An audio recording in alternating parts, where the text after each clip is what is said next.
Setiap pagi, ruang hemodialisis rumah sakit menjadi saksi perjuangan para pasien gagal ginjal kronis. Disinilah mereka berjuang melawan penyakit, ketakutan, dan rasa putus asa.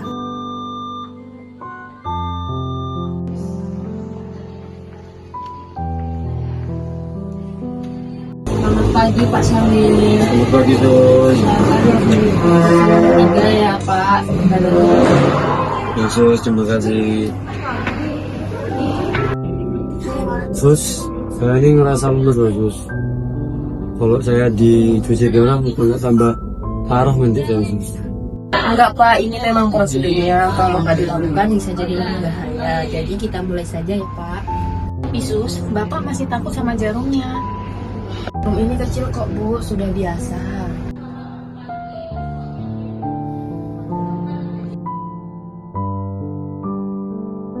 Dalam situasi seperti ini, kecepatan memang penting, tapi tanpa empati, komunikasi bisa terasa seperti perintah, bukan perhatian.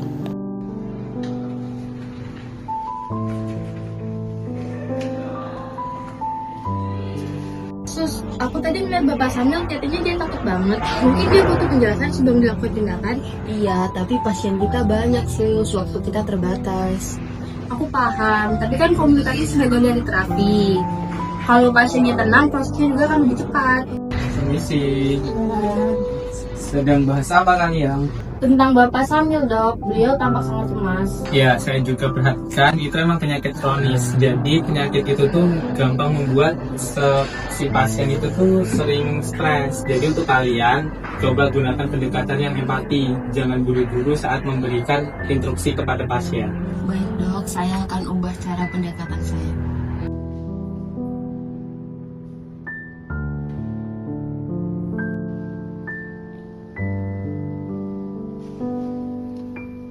Selamat siang Bapak Samil, apa kabar Pak? Saya ngerasa semakin hari semakin lemes Sus. Apalagi saya datang ke sini, saya tuh merasa takut terus Sus, setiap datang ke sini. Saya paham Pak, cuci darah memang tidak mudah, tapi dia membuat Bapak tetap kuat. Apa saya berhenti aja ya Sus? Saya udah gak kuat Sus. Apa yang saya alami saat ini. Saya ngerti Pak, banyak pasien yang merasa begitu.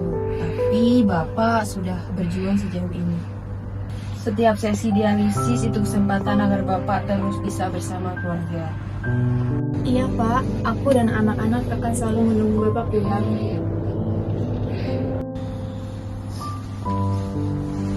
Makasih ya Sus.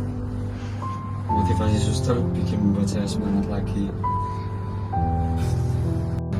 Kita mulai perlahan ya Pak, kalau Bapak merasa tidak nyaman bilang ke saya.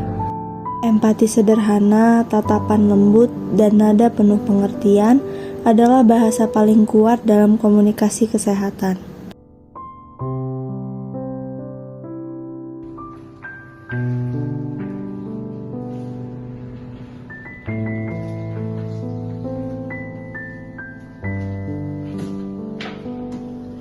Selamat siang Pak, Bu ini benar dengan atas nama pasien Pak Syamil? Ibu benar. Ini saya ada obat yang sudah diresepkan dokter. Jadi ini di sini pertama ada obat anti hipertensi dan ada vitamin. Untuk cara pakainya udah dijelaskan oleh dokter belum ya? Belum begitu jelas Bu, kadang kami lupa minum karena banyak jenis obatnya. Wajar sih Bu, saya bantu tulisan ulang ya. Di sini yang pertama ada obat anti hipertensi. Nah ini diminumnya di pagi hari setelah makan. Nah kalau untuk yang vitamin ini diminumnya di sore hari supaya Bapak setelah cuci darah itu ada staminanya. Kalau saya lupa minum satu kali gimana Bu? Kalau cuma sekali nggak apa-apa, yang penting jangan double dosis. Nah yang penting kalau mau minum lagi harus sesuai jadwal dari resep dokter ya Pak. Terima kasih Bu Laila, penjelasannya mudah dimengerti.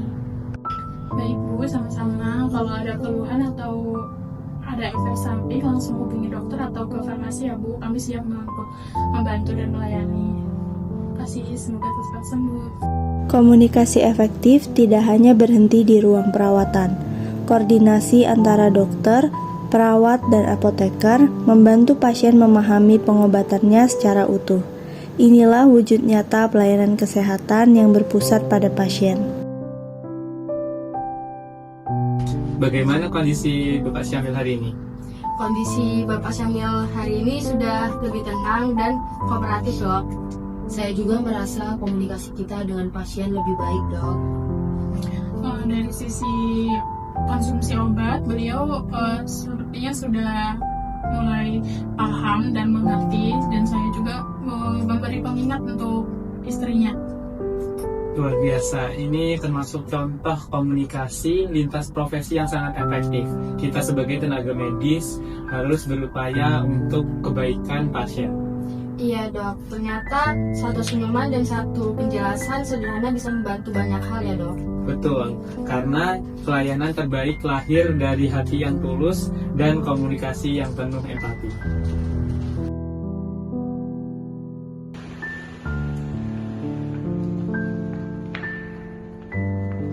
Terima kasih ya Sus, Bu, sudah mengedukasi saya dan merawat saya selama ini. Saya jadi merasa lebih semangat dan merasa lebih sehat lagi. Pendekatan kalian membuat suami saya lebih tenang dan terus mau berobat. Senang sekali dengarnya, Pak, Bu. Semoga lekas sembuh dan jangan lupa diminum obatnya ya. Kami akan terus dampingi Bapak semisal terjadi apa-apa, tolong kabarin kami. Terima kasih ya Sus. Ibu, kita pamit pulang dulu. Terima kasih atas perawatan selama ini. Ya, hati-hati ya, Pak, Bu. Assalamualaikum.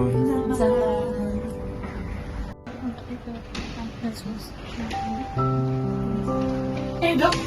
Nah, ini hasil kerja tim yang hebat. Bukan hanya tindakan medis, tetapi ini juga komunikasi yang efektif dan menyenangkan.